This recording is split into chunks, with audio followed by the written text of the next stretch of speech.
Guys welcome to exams with MS YouTube channel. वार्षिक परीक्षा 2023 विज्ञान कक्षा 9 क्लास 9th साइंस का पेपर आज की इस वीडियो में देखने वाले हैं। एनुअल एग्जाम चल रहे हैं, वार्षिक परीक्षाएं चल रही हैं, तो उसमें ये पेपर आ सकता है। सारे क्वेश्चन इंपॉर्टेंट है इस मॉडल पेपर में, तो इसको देख लीजिए और फिर चलो शुरू करते हैं आज का ये वीडियो। 3 घंटे 15 मिनट में ये पेपर होगा और 70 नंबर का पेपर है। कोड ए है इसका। सबसे पहले यहाँ पर देख सकते हैं कि 15 मिनट प्रश्न पत्र पढ़ने के लिए हैं। इसके बाद खंड आ में बहुविकल्पीय प्रश्न है जिनके 4 विकल्प दिए गए हैं। सही विकल्प चुनकर अपनी उत्तर पुस्तिका में लिखना है। प्रत्येक खंड 3 उपखंडों का खा और गा में विभाजित है। सभी प्रश्न अनिवार्य हैं। सभी के निर्धारित अंक प्रश्नों के सम्मुख अंकित हैं। बहुविकल्पीय प्रश्न उपखंड का भौतिक विज्ञान फिजिक्स के सबसे पहले आएंगे प्रश्न बहुविकल्पी, जो कि OMR शीट पर भरना होगा। तो यहाँ पर सबसे पहला प्रश्न आप देख सकते हैं। सबसे पहला जो प्रश्न है, वेग अथवा चाल का मात्रक क्या है? तो वेग अथवा चाल का मात्रक होता है मीटर पर सेकेंड। बी वाला ऑप्शन सही है। वेग अथवा चाल का जो मात्रक होता है वो मीटर पर सेकेंड होता है, तो बी वाला ऑप्शन सही है। दूसरा है क्वेश्चन, MKS पद्धति में त्वरण का मात्रक है। तो MKS पद्धति में त्वरण का मात्रक मीटर पर सेकेंड स्क्वायर होता है। ऑप्शन नंबर सी सही है। इसके बाद अगला क्वेश्चन है, यदि दो राशियों के बीच ग्राफ एक सरल रेखा हो तो दोनों राशियां समानुपाती होती हैं। अगर दो राशियों के बीच का ग्राफ एक सरल रेखा हो तो राशियां समानुपाती होती हैं, मतलब एक राशि का मान बढ़ाने पर दूसरी राशि का भी मान बढ़ जाएगा। इसे कहते हैं समानुपाती संबंध। अगला प्रश्न है, यदि कोई यात्री गतिमान रेलगाड़ी में एक सिक्का उछालता है जो उसके पीछे गिरता है, इसका यह अर्थ है कि रेलगाड़ी की गति। अब ये आप दिमाग से बताना अपने दोस्तों, अपनी आपको बुद्धि लगानी है कि गाड़ी त्वरित है, एक समान है, अवमंदित है या वृत्ताकार पथ पर अनुदिश है। इसको दोस्तों फिजिक्स का बहुत अच्छा क्वेश्चन है, इसको कमेंट बॉक्स में ज़रूर बताना। देखते हैं कितने लोग बता पाते हैं इस प्रश्न को। नेक्स्ट पेज पे चलते हैं। यहाँ पर लिखा हुआ है PTO प्लीज टर्न ओवर। चलो नेक्स्ट पेज पे देखते हैं। यहाँ पर है, वस्तु के जड़त्व की माप क्या है? तो वस्तु के जड़त्व की माप बल होती है। अगला है, वायुमंडल पृथ्वी से जकड़ा हुआ है। वायुमंडल पृथ्वी से जकड़ा हुआ है किसके द्वारा? गुरुत्व बल द्वारा, पवन द्वारा, बादलों द्वारा या चुंबकीय क्षेत्र द्वारा। तो इसका सही ऑप्शन होना चाहिए गुरुत्व बल के द्वारा, लेकिन देख लेना इसको दोस्तों, मैं 100% श्योर नहीं हूं। अगला प्रश्न है, यदि एक मनुष्य का भार पृथ्वी पर 60 न्यूटन है तो चंद्रमा पर भार कितना होगा?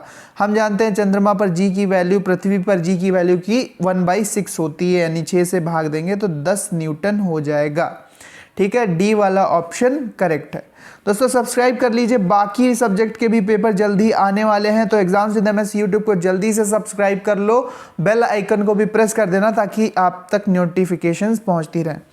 रसायन विज्ञान उपखंड खा का ये जो प्रश्न है पहला, निश्चित आकार वाले पदार्थ कहलाते हैं, तो वो ठोस कहलाते हैं। ए वाला ऑप्शन करेक्ट है। दूसरा प्रश्न है, पदार्थ के अणुओं के बीच की दूरी गैसीय अवस्था में अधिकतम होती है। ए वाला सही है। किस ताप पर जल का घनत्व अधिकतम होता है? तो ये होता है 4 डिग्री सेल्सियस पर जल का घनत्व अधिकतम होता है। इसके बाद अगला प्रश्न है, ग्रीष्म काल में जल को मिट्टी के बर्तन में रखने पर किस परिघटना के कारण वो ठंडा हो जाता है? विसरण के द्वारा, वाष्पोत्सर्जन के द्वारा, परासरण के द्वारा या वाष्पन के द्वारा। तो ये दोस्तों आपको बताना है क्वेश्चन कि किस घटना के कारण मिट्टी के बर्तन में रखा जल ठंडा हो जाता है। केमिस्ट्री का एक क्वेश्चन आप पे छोड़ रहा हूँ, कमेंट बॉक्स में ज़रूर बता के जाना। प्रश्न है, ग्रीष्मकाल यानी कि गर्मी के दिनों में पानी को मिट्टी के बर्तन जो घड़ा होता है उसमें रखने पर किस परिघटना के कारण वह ठंडा हो जाता है? विसरण या वाष्पोत्सर्जन, परासरण या फिर वाष्पन। अगला प्रश्न है, निम्न में से कौन एक धातु है? तो नाइट्रोजन गैस है, ऑक्सीजन भी गैस है, सल्फर दोस्तों एक धातु है, सोडियम एक धातु है। डी वाला ऑप्शन सही हो जाएगा।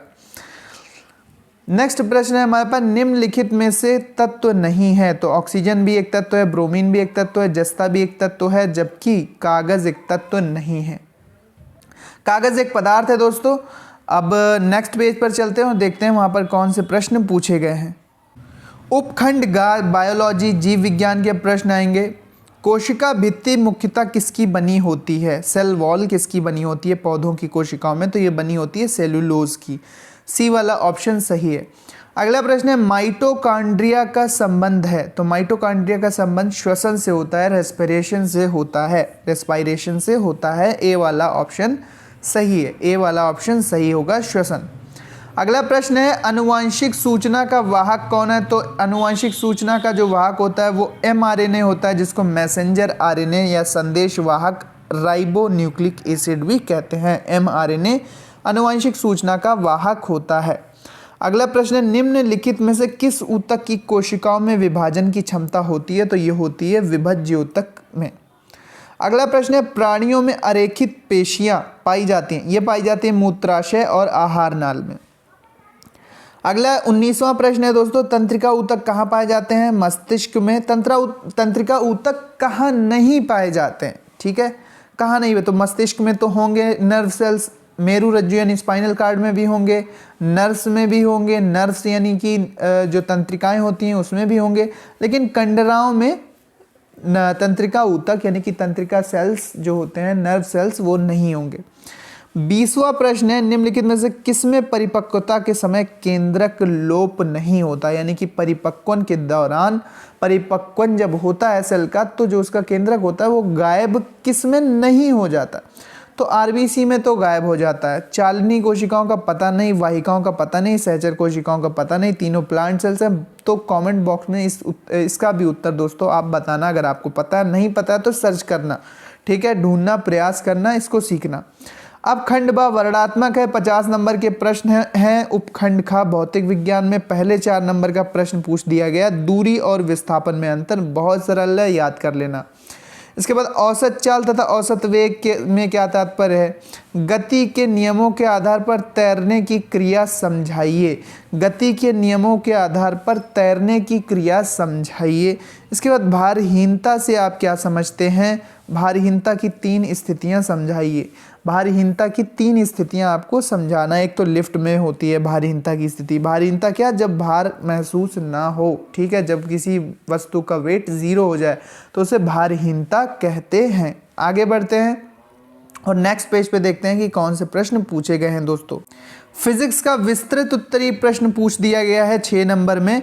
घर्षण क्या है, फ्रिक्शन क्या है, ठीक है, घर्षण क्या है, घर्षण क्या है, घर्षण क्यों उत्पन्न होता है, घर्षण से होने वाले लाभ तथा हानियां बताइए। तो घर्षण पे 6 नंबर का प्रश्न नहीं आता। तो आर्किमिडीज का सिद्धांत क्या है, इसका प्रायोगिक सत्यापन किस प्रकार किया जा सकता है, समझाइए। चांदी का अपेक्षित घनत्व 10.8 है, पानी का घनत्व 130 किलोग्राम प्रति मीटर क्यूब है, एसआई मात्रक में चांदी का घनत्व क्या होगा, ये वाला प्रश्न आप लगा सकते हैं। अब उपखंड खा रसायन विज्ञान का है, केमिस्ट्री का है, यहाँ से प्रश्न पूछे जाएंगे। पहला प्रश्न है 4 नंबर में, बर्फीले जल से भरे गिलास की बाहरी सतह पर पानी की बूंदें क्यों दिखाई देती हैं। अगला प्रश्न है निम्न में से किन्हीं 2 पर उदाहरण सहित व्याख्या कीजिए, किन्हीं 2 की उदाहरण सहित व्याख्या कीजिए। संतृप्त विलयन की परिभाषा उदाहरण लिख देना, शुद्ध पदार्थ का परिभाषा उदाहरण, निलंबन क्या होता है इसका परिभाषा उदाहरण, कोलाइड क्या है। 2 का करना है, 2 नंबर 4 नंबर के 2 टिप्पणियां, 2 नोट्स आपको करने, कोई भी 2 कर देना। दिए 4 हैं, करने 2 हैं, दिए 4 टॉपिक हैं, करने 2 हैं, परिभाषा लिखना है और उदाहरण लिख देना। अब विस्तृत उत्तरीय प्रश्न केमिस्ट्री से, विलयन क्या है, इसके 4 उदाहरण दीजिए। विलयन के गुणधर्मों का उल्लेख करो, विलयन के गुणधर्मों का उल्लेख करो। नहीं आता विलयन तो अथवा में क्वेश्चन है, या तो ये करो या फिर ये करो। वाष्पीकरण से क्या समझते हो, वाष्पीकरण को प्रभावित करने वाले कारकों के बारे में बताइए। वाष्पन और क्वथन में क्या अंतर है, स्पष्ट कीजिए। वाष्पन और क्वथन में क्या अंतर है, स्पष्ट कीजिए। अभी तक सब्सक्राइब नहीं किया दोस्तों, सब्सक्राइब ज़रूर कर लेना, बाकी भी पेपर जल्दी आने वाले हैं। तो उपखंड गा बायोलॉजी जीव विज्ञान, पहला प्रश्न 4 नंबर का है, CO2 तथा पानी जैसे पदार्थ कोशिका के अंदर तथा बाहर कैसे जाते हैं, समझाइए। CO2 तथा पानी जैसे पदार्थ कोशिका के अंदर तथा बाहर कैसे जाते हैं, ये समझाना है। मृदा प्रदूषण से आप क्या समझते हैं, मृदा प्रदूषण, सॉइल पोल्यूशन से आप क्या समझते हैं, मृदा प्रदूषण। मृदा प्रदूषण से उत्पन्न करने वाले कारकों को सूचीबद्ध कीजिए, यानी कि मृदा प्रदूषण को कौन से वो कारक हैं जो कि मृदा प्रदूषण उत्पन्न करते हैं। इसके बाद फ्लोएम तथा जाइलम में अंतर लिखिए। फ्लोएम तथा जाइलम में अंतर लिखिए, ये रहा प्रश्न। एक सेकेंड, फ्लोएम तथा जाइलम में अंतर लिखिए, प्रश्न संख्या 10, ये भी 4 नंबर का है। तो ये 3 प्रश्न लघु उत्तरीय आपसे हर उपखंड में पूछे जाएंगे, केमिस्ट्री में भी, फिजिक्स में भी और बायो में भी। विस्तृत उत्तरीय प्रश्न 1 पूछा गया है बायो में, गुणसूत्र किसे कहते हैं? गुणसूत्र की संरचना अथवा कार्यों का, संरचना एवं कार्यों का वर्णन करो। गुणसूत्र किसे कहते हैं? गुणसूत्र की संरचना एवं कार्यों का वर्णन करो। 6 नंबर का प्रश्न नहीं आता है तो ऊतक किसे कहते हैं? सरल स्थायी पादप ऊतकों, सरल स्थायी पादप ऊतकों की संरचना तथा कार्यों का संक्षिप्त वर्णन कीजिए। सरल स्थायी पादप ऊतकों की संरचना तथा कार्यों का संक्षिप्त वर्णन कीजिए। तो ये पूरा पेपर था क्लास 9th साइंस का। दोस्तों इसका पीडीएफ आपको टेलीग्राम चैनल पर मिल जाएगा। एक और इम्पॉर्टेंट बात कि ये मॉडल पेपर की तरह इसको दोस्तों ट्रीट करना। ये पेपर आपके कॉलेज में आ भी सकता है और नहीं भी आ सकता है। हो सकता है कि इसके कुछ प्रश्न आपके विद्यालय में पूछे जाएं, हो सकता है इसके ज़्यादातर प्रश्न आपके पेपर में आ जाएं, और ये भी हो सकता है कि ये पूरा पेपर भी आपके कॉलेज में आ जाए। लेकिन है ये मॉडल पेपर, इसको सॉल्व करके जाना तो आपकी तैयारी बेहतर हो जाएगी। बस ये मत समझना कि पेपर यही आ जाए तो मेरा काम हो जाए, बस इतना ही पढ़ना पड़े, ऐसा नहीं है। बस इससे आप अपनी प्रैक्टिस कर सकते हो और अपनी तैयारी को अच्छा बना सकते हो।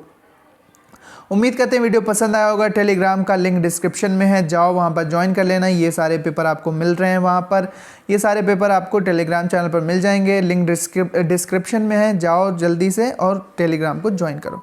Thanks for watching and listening me. दोस्तों यूट्यूब पर मिलते हैं हम @exams-with-ms यूट्यूब चैनल, ये रहा यूज़र नेम। तो शेयर ज़रूर करना, दोस्तों को शेयर करना, व्हाट्सएप स्टेटस पे लगा देना। इसी तरह के मॉडल पेपर आपकी वार्षिक परीक्षा 2023 के लिए आते रहेंगे। कोड इसका ए था। Thanks for watching. आपके लिए इसी तरह की इंपॉर्टेंट वीडियोज़ लाता रहूँगा।